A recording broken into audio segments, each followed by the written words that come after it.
Hello guys and welcome to the channel. Yes, Padre Beat out here.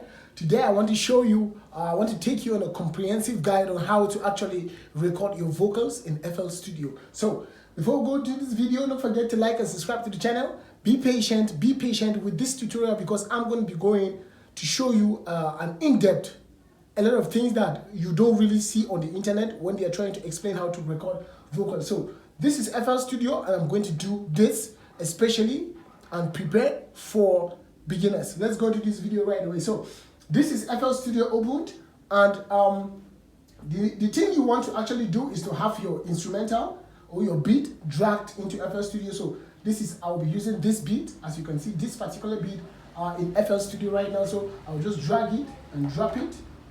So when I drag and drop, I'll just bring it somewhere in the beginning here, or somewhere around here, just to bring it in the beginning. So as you can see, first of all, you have to actually sync your BPM, that's your beats per minute, that's your tempo, to actually the tempo of the beat. So in FL Studio, you can just right click here and come to detect tempo.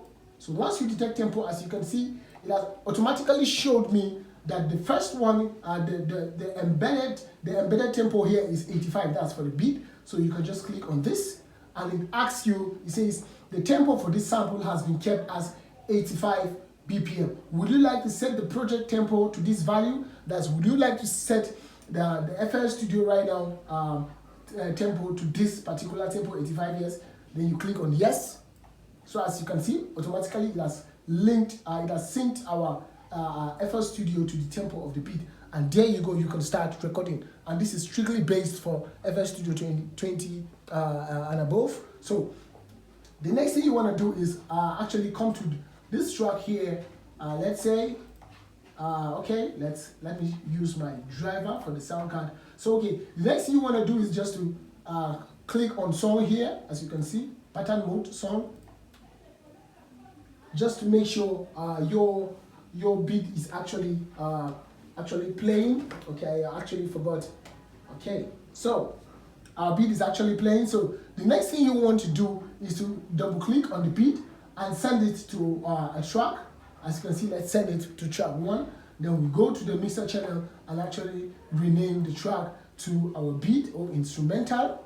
Then you can actually change the color if you really want that. If you want, you can actually change the color.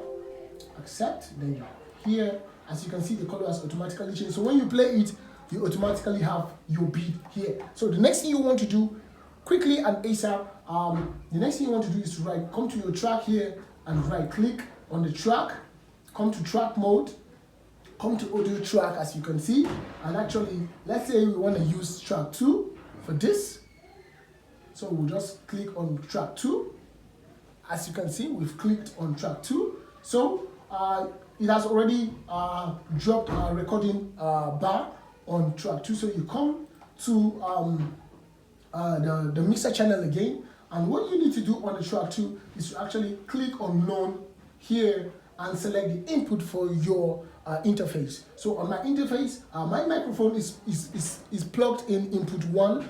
So I'll just choose input 1. So as you can see, while I'm talking to you, this is my microphone, and this is my microphone. As you can see, it's showing me clearly that it's actually coming in. But as you can hear, if you can hear it clearly, you can hear that there is a bit feedback. So when there is a feedback, some people love using feedbacks while recording, while others don't use feedbacks, because sometimes they say while I'm recording, the feedback is kind of slow, and it's kind of slow, it's coming slow, and then it's confusing me while recording. So if you don't want the feedback, you can actually left click on this button here and come to off. You could off it. As you can see, there is no more feedback, so you could peacefully record without feedbacks going into your headphones. So the next thing I want to show is, a lot of people don't actually like recording with effects, but for me, sometimes I love recording with effects. Yes, and then what I normally do is while I'm going to record with effects, because when I'm recording, I don't have latencies while recording, but I don't know if you will have latency.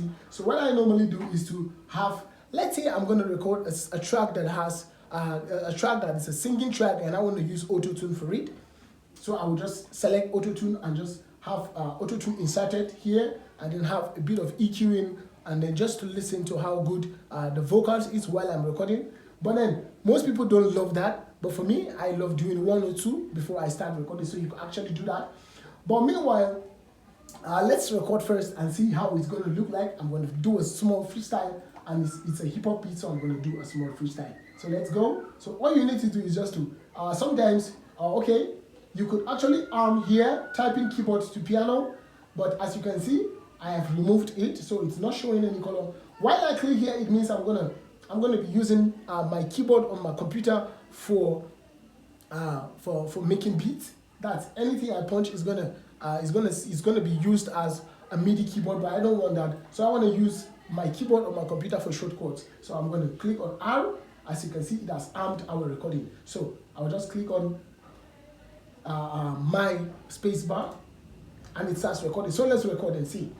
Yo, it's Padre Beat. Yeah, the biggest, the smallest, the aliens, the biggest, the realest. Okay, yo, okay, this is it. Let's go. Freestyle. Yo, 2024. I am Padre P, king of the new school. Ain't nobody got them balls swell like me. When I step on stage, I regulate and a ligament. Dropping bars on a hardcore instrument. Beat by Dre, no I mean Padre. 24,000, that's what it takes. Okay, so let's say you've recorded and you need to record and maybe you want to record a backup or anything.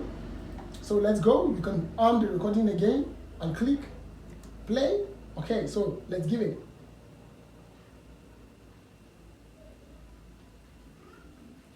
$20,004.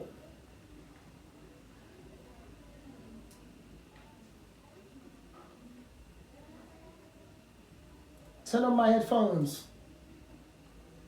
I need more volume.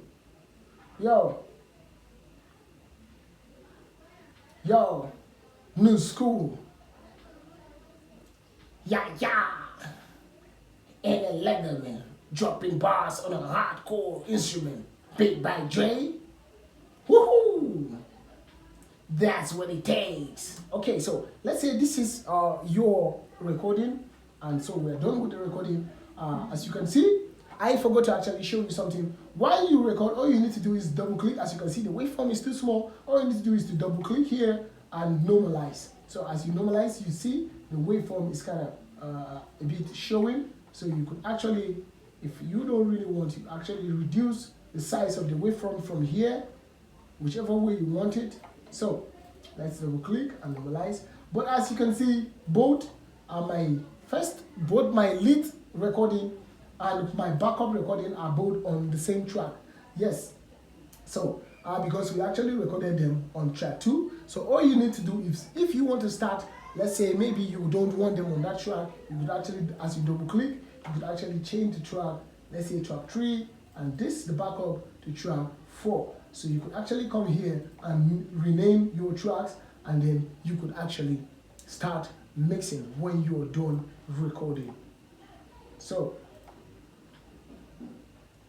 and while recording, you could actually double click here and pan your stops here, and you could actually change some pitch here, and all that. So don't forget to like and subscribe to the channel.